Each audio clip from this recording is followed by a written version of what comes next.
I was born in 1947 on the island of Dominica in the West Indies. I was born in the district of Irish Town in Jamaica. I was born in Guyana, South America. I came to the UK in January 1960.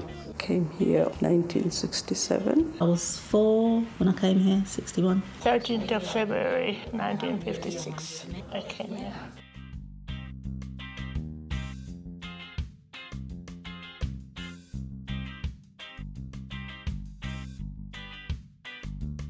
The history of colonialism is that the islands were British colonies. England sent out inviting men and women to come to England to work on the trains, to work on the buses, and to work in the factories. Bear in mind that the war hasn't finished all that long, and England really was in great debt and needed building up in all sorts of trades.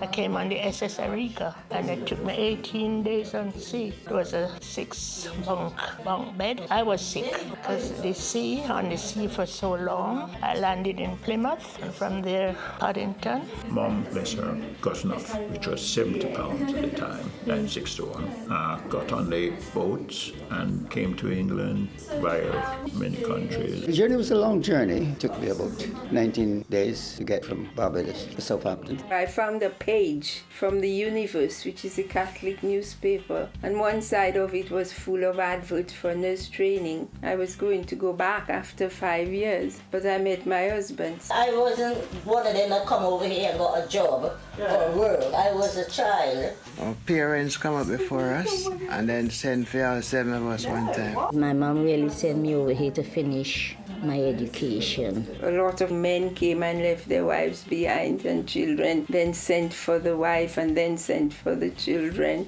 So landed in the UK, my sister and myself came over on my auntie's passport, and when we got to the airport, we went with my mum and dad. I had a plan when I came here not to stay longer than 5 years. Almost every one of us, they come 5 years, you save a little money, go back home so you can build a home, buy some land.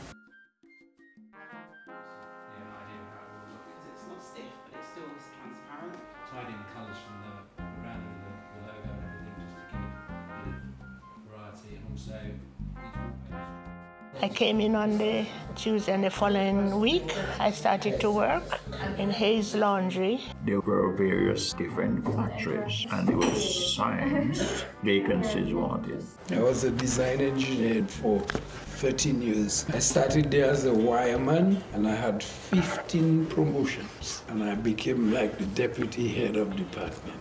I worked as a bus conductor, stroke bus driver. At that time, London Transport, for many of us who had a good secondary education, couldn't advance beyond being a bus driver, conductor, not even a bus inspector. I wasn't impressed by the wages I got, so I moved to other factories. There was so much work. I could go from one job and go down the road and pick up another job. And I got here in March, and I sat down and I wrote 13 hospitals and 2 returned my application saying that yes, I should come for interview. The others had no vacancy for colonial students. I used to work at Great Ormond Street, left all of that behind and started running a Montessori nursery. I used to work for the elderly, but I used to do private homes, where I used to run the homes at night.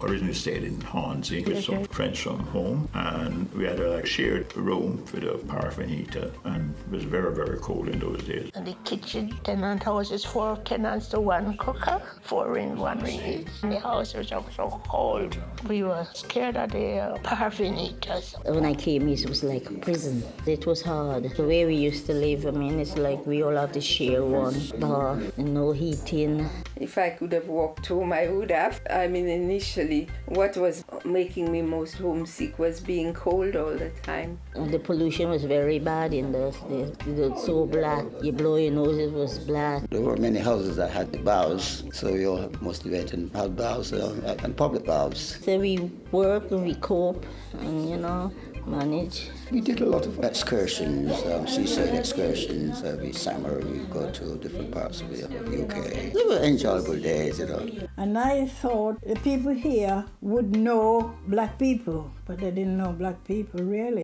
The good things used to happen in that time, but the worst thing that used to happen in that time is racial discrimination. It's a question of we weren't welcomed. We were invited, but we weren't welcome. I remember 1965. I went over to Hackney at a toy factory there. The gate man walked towards me and said, "I know you come to look for a job, but we don't take blacks." This lady got on in the bus, a bit drunk, and she started calling me all sorts of names, and she spat at me, and I got really angry, When I used to go to school, the children used to take the mick out of me, call me all these different names. The chief comes and he said, "Runma, you're really the man to be the head of the department, but the country is not yet ready for you to be head." So I said, "Why is that?" He said, "Yeah, you're black and they're not ready for that yet." I had people follow me in shops to see if I was stealing.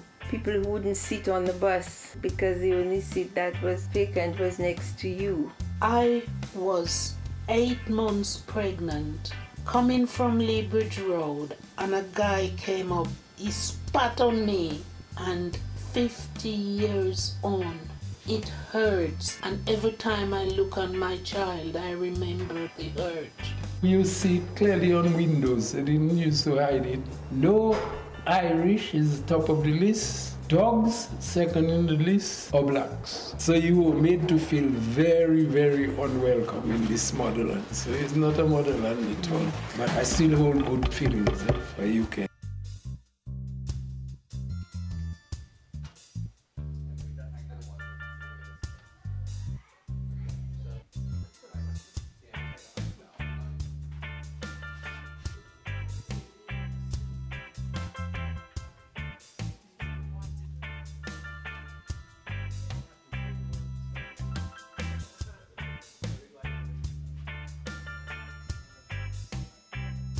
I moved to Waltham Forest in 1965-66. I bought a house. I have lived in the borough 57 years. I have lived in this house 47 years. I moved into Walthamstow in 1974-75. We bought a house here, so I've been here since. Walthamstow still had reasonable price, so came up here and found a place in 1980. It was a very quiet place, really, quite remote. Waltham Forest is a place that I think is attracting, it has attracted people and embracing people from different cultures.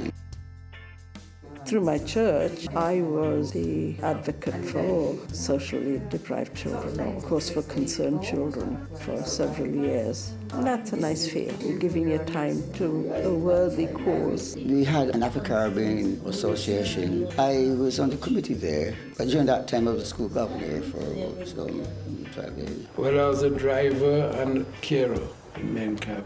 I also work for community transport as well. I helped to raise £10,000 for an outside classroom at Warner Road and raised that money so as to enable the school to take in more autistic children. The 2 children cannot get the British citizenship because I wasn't a citizen at that time. I took them to court. I won the case. Can you imagine feeling safe that you're British, you have a British passport, and when I went to renewing it, they just cut the part of it, cut it off and said, "You're no longer British." I don't have bad feelings about UK because I came here as a youth. I went to school here, got all my training here, got all my experience here. So I am who I am now because I came here.